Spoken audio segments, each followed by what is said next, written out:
नमस्कार, मैं डॉक्टर अशोक त्रिपाठी आपका स्वागत करता हूं अपने channel history culture historiography and research methodology में।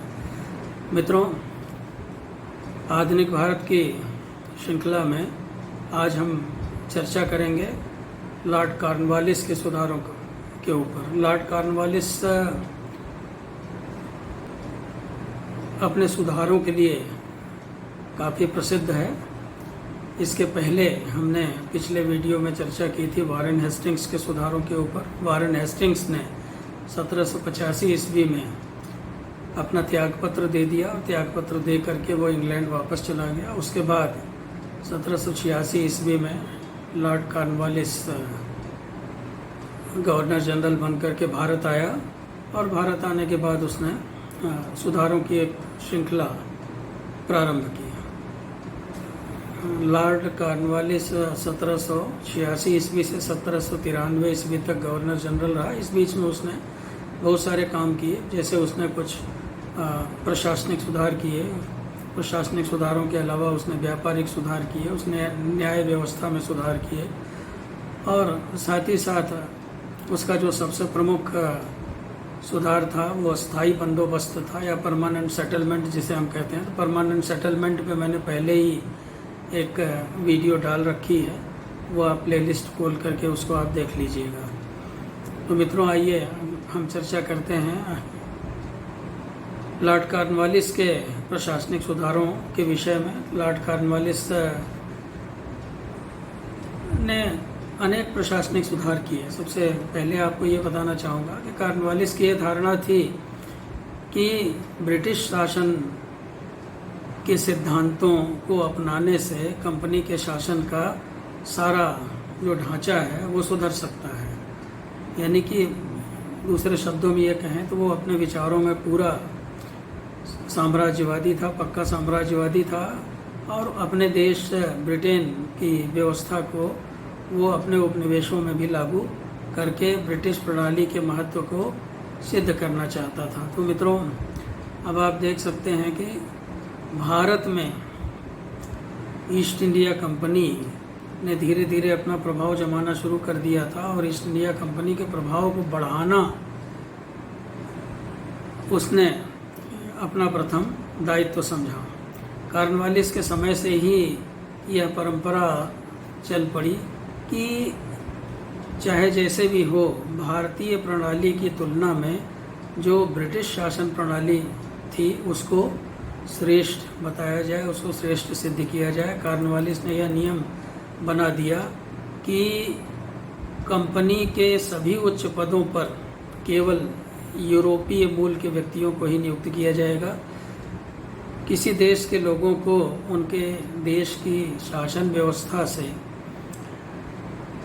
वंचित कर देना, यानी कि उच्च पदों पे उनकी नियुक्ति न करना, ये अपने आप में एक अनोखा उदाहरण था। भारतीयों की योग्यता पर यह अविश्वास था, यानी कि उसे बिल्कुल भी विश्वास नहीं था कि भारतीय भी अच्छा प्रशासन कर सकते हैं। तो इसकी इतिहासकारों ने निंदा भी की है। तो मित्रों, तो इस तरह से आप ये देखते हैं कि उसने जो पहला काम किया, हम कह सकते हैं कि उसने प्रशासन का अंग्रेजीकरण कर दिया। तो इस तरह से जो ब्रिटिश शासन प्रणाली थी उसी के तर्ज पे उसने भारत में शासन करने का प्रयास किया। और तो इस तरह से आगे जो उपाय उसने प्रशासन में किए, कुछ जिनकी वजह से उसे लोकप्रियता हासिल हुई, हम उसके ऊपर चर्चा करेंगे। अब जैसे पहला काम तो अंग्रेजीकरण किया उसने। दूसरी बात हम कह सकते हैं कि उसने भ्रष्टाचार को दूर करने के उपाय किए। उस समय जो है वो कंपनी के अधिकारियों में बहुत ज़्यादा भ्रष्टाचार व्याप्त था। अयोग्य अधिकारियों को स्थानांतरित कर दिया गया या उन्हें पदमुक्त कर दिया गया। कंपनी के अधिकारियों को आदेश दिया गया कि कोई भी अधिकारी निजी व्यापार नहीं करेगा और किसी भी दूसरे साधन से वो अपनी आमदनी बढ़ाने का प्रयास नहीं करेगा, यानी कि अतिरिक्त आमदनी बढ़ाने के लिए उसे कोई दूसरा काम नहीं करना चाहिए। कार्नवालिस ने उदारतापूर्वक वेतन दे करके यूरोपीय अधिकारियों को संतुष्ट रखने की नीति आरंभ की। कार्नवालिस ने भरसक कोशिश की कि कंपनी के नियुक्ति के संबंध में सिफारिशों पर ध्यान न दिया जाए बिल्कुल भी, यानी किसी की सिफारिश न सुनी जाए, बल्कि योग्यता को महत्व दिया जाए और योग्यता के अनुसार किसी की भी नियुक्ति की जाए। तो इस तरह से इन बातों के द्वारा वो भ्रष्टाचार को दूर करना चाहता था। तो कार्नवालिस ने कंपनी की सेवाओं में योग्यता के आधार पर नियुक्तियां करनी प्रारंभ कर दी और अब इंग्लैंड में ही सैनिकों की नियुक्ति की व्यवस्था की गई। अंग्रेज़ों की संख्या सेना में बढ़ाई जाने लगी क्योंकि कार्नवालिस को भारतीय मूल के लोगों के ऊपर भरोसा नहीं था, विश्वास नहीं था। इसके अलावा मित्रों, तीसरा काम जो उसका था, पहले आपने देखा कि प्रशासन का अंग्रेजीकरण किया, भ्रष्टाचार को दूर करने का प्रयास किया। फिर जिलाधिकारियों का शासन स्थापित किया उसने। कार्नवालिस ने राजस्व बोर्ड का पुनर्गठन किया। बंगाल में 35 जिलों हुआ करते थे, तो उसने 35 जिलों की संख्या घटा करके अब उनको 28 कर दिया। इन जिलों में एक कलेक्टर नियुक्त किया गया, साथ ही साथ जो है 2 सहायक अंग्रेज अधिकारी नियुक्त किए गए जो कलेक्टर की सहायता करते थे। कलेक्टर के पद पर नियुक्ति वरीयता के आधार पर करने का निर्णय हुआ और प्रत्येक जिले के अधिकारी के लिए भारतीय भाषा का ज्ञान आवश्यक था। कार्नवालिस ने शासन और न्याय को जिलों में अलग अलग कर दिया। तो शांति और व्यवस्था बनाए रखने तथा राजस्व वसूलने का काम जो है वो कलेक्टर के अधीन था। कलेक्टर ही पुलिस और जेल की भी निगरानी रखता था।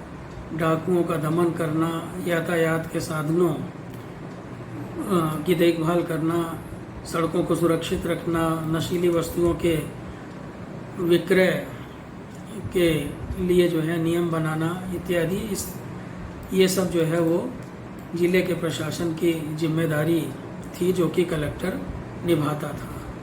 तो मित्रों, तो इस तरह से जो है हम ये देखते हैं कि हर ज़िले में एक कलेक्टर की नियुक्ति की गई, उसके लिए कुछ सहायक भी नियुक्त किए गए और साथ ही साथ उनके जिम्मे बहुत सारे काम सौंप दिए गए। तो इस तरह से धीरे धीरे आगे चल कर के हम ये देखते हैं कि कलेक्टर काफ़ी प्रभावशाली हो गया ज़िले में और उसके अधिकार बढ़ने लगे। आजकल भी आप देखते हैं कि ज़िले का जो सबसे बड़ा अधिकारी होता है वो कलेक्टर ही होता है। अब आइए हम बात करते हैं पुलिस और जेलों की। तो पुलिस व्यवस्था में और जेलों की व्यवस्था में भी उसने सुधार किए। कलकत्ता में पुलिस प्रशासन की देखरेख के लिए नए संचालक की नियुक्ति की गई। उसकी सहायता के लिए 2 सहायक भी नियुक्त किए गए। शहर की पुलिस को संगठित करने के लिए अतिरिक्त पुलिस फोर्स की व्यवस्था की गई। जिलों की पुलिस व्यवस्था में भी काफ़ी परिवर्तन किए गए। तो इस तरह से मित्रों हम ये देखते हैं कि पुलिस में सुधार करने के लिए उसने काफ़ी काम किए। कार्नवालिस ने जमींदारों को पुलिस व्यवस्था से अलग थलग कर दिया। अंग्रेज मजिस्ट्रेट को प्रत्येक ज़िले में पुलिस के कार्य का निरीक्षण करने के लिए जिम्मेदारी दी गई और वही एक पुलिस अधीक्षक की नियुक्ति के भी पक्ष में था, तो एक पुलिस अधीक्षक की भी नियुक्ति की गई। तो ज़िले में करीब करीब प्रत्येक 20 मील के इलाके में एक थाना बनाया गया। तो मतलब इस तरह से थानों की एक नई श्रृंखला प्रारंभ की गई। दरोगा को थाना का अधिकारी बनाया गया। जेल के कठोर जीवन में सुधार किया गया। नए नए जो बंदी गृह थे उनका निर्माण करने की योजना बनाई गई, जिनमें बहुत सारी सुविधाएं हुआ करती थी। तो इस तरह से हम ये देखते हैं कि पुलिस व्यवस्था और बंदी गृह या कारागार की व्यवस्था में भी उसने रुचि ली और उसमें भी काफ़ी सुधार किया और ये बड़ा आवश्यक भी था, क्योंकि सुरक्षा, आम नागरिक की सुरक्षा ये प्राथमिकता के तौर पर किसी भी सरकार को लेनी चाहिए और जिसकी ओर कार्नवालिस ने सबसे पहले ध्यान दिया और यही कारण था कि वो अपने सुधारों के लिए काफ़ी लोकप्रिय हुआ। अब आइए हम बात करते हैं न्याय व्यवस्था की। कॉर्नवालिस ने दीवानी और फौजदारी न्यायालयों को पुनर्गठित किया। सबसे पहले अमीन और मुंसिफ की अदालतें जो हुआ करती थी, उन अदालतों को कुछ मुकदमे सुनने का अधिकार दिया गया। इन मुकदमों की अपील जिला अदालतों में की जा सकती थी अथवा शहर की जो अदालतें होती थी उनमें की जा सकती थी। अगर मुंसिफ और अमीन के यहाँ फैसला नहीं होता है तो जिला अदालत में अपील किया जा सकता था। प्रायः प्रत्येक मुख्य शहरों और ज़िलों में कचहरियाँ स्थापित थीं और ऐसी कचहरियों का प्रधान जो हुआ करता था वो एक यूरोपीय जज हुआ करता था। जैसा कि मैंने आपको पहले ही बताया, उसे भारतीय अधिकारियों पर उतना ज़्यादा विश्वास नहीं हुआ करता था और उसकी सहायता के लिए जो यूरोपीय जज होता था उसकी सहायता के लिए एक हिंदू और एक मुसलमान अधिकारी नियुक्त किए जाते थे जो कि उसकी सहायता करते थे। संभवतः वो इनसे संबंधित, हिंदू या मुसलमानों से संबंधित जो मामले हुआ करते थे तो उनको समझने में उसे आसानी होती थी। तो इनके निर्णय के विरुद्ध जो प्रांतीय अदालत थी उसमें अपील की जा सकती थी। इसके अलावा मित्रों, कलकत्ता, ढाका, मुर्शिदाबाद और पटना में 4 प्रांतीय अदालतें स्थापित हुई। जैसे मैंने कहा कि प्रांतीय अदालतों में अपील की जा सकती थी जिला अदालत के बाद। तो प्रत्येक प्रांतीय अदालत का प्रधान एक यूरोपीय जज हुआ करता था और उसके लिए 2 सहायक होते थे, सहायक जज होते थे और वो दोनों भी यूरोपीय ही होते थे। प्रत्येक जज को सलाह देने के लिए एक काजी, एक मुफ्ती और एक पंडित को भी नियुक्त किया जाने लगा। 1000 तक के मुकदमे के लिए प्रांतीय न्यायालयों को अंतिम निर्णय देने का अधिकार था। अब जैसे अभी हमने बातचीत की थी जो है मुंसिफ वगैरह की, तो उनको जो है 50 रुपये तक के मुकदमे वो सुनते थे, तो 1000 तक के मुकदमे के लिए प्रांतीय न्यायालयों को अंतिम निर्णय देने का अधिकार दिया गया। इससे अधिक धनराशि में इससे अधिक धनराशि के जो मुकदमे होते थे तो वो सदर दीवानी अदालत में उनके लिए अपील की जा सकती थी। तो कॉर्नवालिस की व्यवस्था का यह उच्चतम न्यायालय था। गवर्नर जनरल और उसकी काउंसिल के सदस्य जो होते थे वो इसके सदस्य होते थे। तो मित्रों, कॉर्नवालिस ने फौजदारी के क्षेत्र में भारतीय न्यायाधीशों के स्थान पर अंग्रेजों को नियुक्त करना प्रारंभ किया। फौजदारी शासन में भी पूरी तरह उसका भी अंग्रेजीकरण कर दिया गया। फौजदारी के मामलों में 3 श्रेणियों के न्यायालय स्थापित हुए, जिला और शहरों और कचहरियों के न्यायालय स्थापित किए गए और साथ ही साथ जिला और शहरों की कचहरियों के न्यायाधीशों को मजिस्ट्रेट का कार्य भी सौंपा गया। 4 प्रांतीय अदालतों को अपील का अधिकार था। इन न्यायालयों के जज हर 6 महीने में जिलों का दौरा करके अपना जो निर्णय है वो देते थे। गवर्नर जनरल और उसकी काउंसिल के सदस्य जो है वो अपील सुना करते थे। इसके अलावा मित्रों, कॉर्नवालिस ने एक कोड भी बनाया था जो कि कॉर्नवालिस कोड के नाम से प्रसिद्ध था। प्रशासकीय, न्यायिक और पुलिस और राजस्व के संबंध में नियमों की एक संहिता तैयार की गई। कॉर्नवालिस कोड की 2 विशेषताएं थीं। पहली विशेषता ये थी कि फौजदारी न्यायालयों में भारतीय न्यायाधीशों के स्थान पर अंग्रेज न्यायाधीशों की नियुक्ति की गई।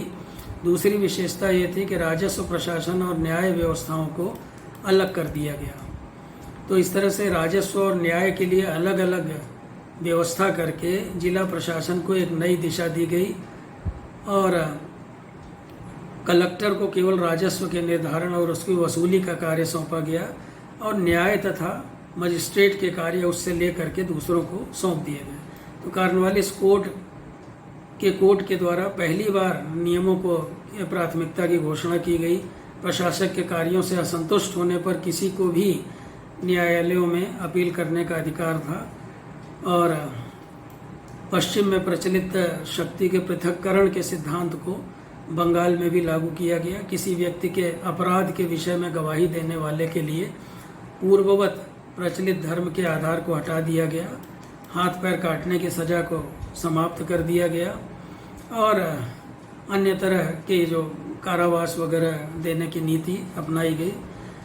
तो इस कोर्ट के द्वारा, कार्नवालिस कोर्ट के द्वारा हिंदू और मुसलमान वकीलों को भी लाइसेंस देने का निश्चय किया गया। वकीलों की फीस भी निश्चित कर दी गई। वकीलों के कार्य को पहली बार राज्य के द्वारा मान्यता दी गई। और अब आखिर में हम बात करते हैं व्यापारिक सुधारों की। दोस्तों, व्यापारिक सुधार भी उसने काफ़ी मात्रा में किए। व्यापार बोर्ड का पुनर्गठन किया गया। इसके सदस्यों की संख्या 11 से घटा करके 5 कर दी गई। अब कंपनी वस्तुओं की जो खरीद करती थी वो खरीद व्यापारिक रेजिडेंट अथवा विशेष व्यापारिक प्रतिनिधियों के माध्यम से करने लगी। कंपनी के व्यापार में जो नई व्यवस्था शुरू की गई उसे एजेंसी व्यवस्था कहा गया। रेजिडेंटों के कार्यों के संबंध में भी कार्नवालिस ने अलग नियम बनाए। तो इन नियमों के द्वारा व्यवस्था की गई कि रेजिडेंट वस्तुओं को खरीदते समय उत्पादन करने वालों अथवा व्यापारियों को परेशान न करें। इसके अलावा उसका एक जो बहुत प्रमुख सुधार था वो था स्थायी बंदोबस्त या परमानेंट सेटलमेंट। इसको इस्तेमारी बंदोबस्त भी कहते हैं। तो मित्रों, इसके लिए मैंने एक अलग से वीडियो बना करके डाली हुई है जो कि आप प्लेलिस्ट खोल करके देख सकते हैं।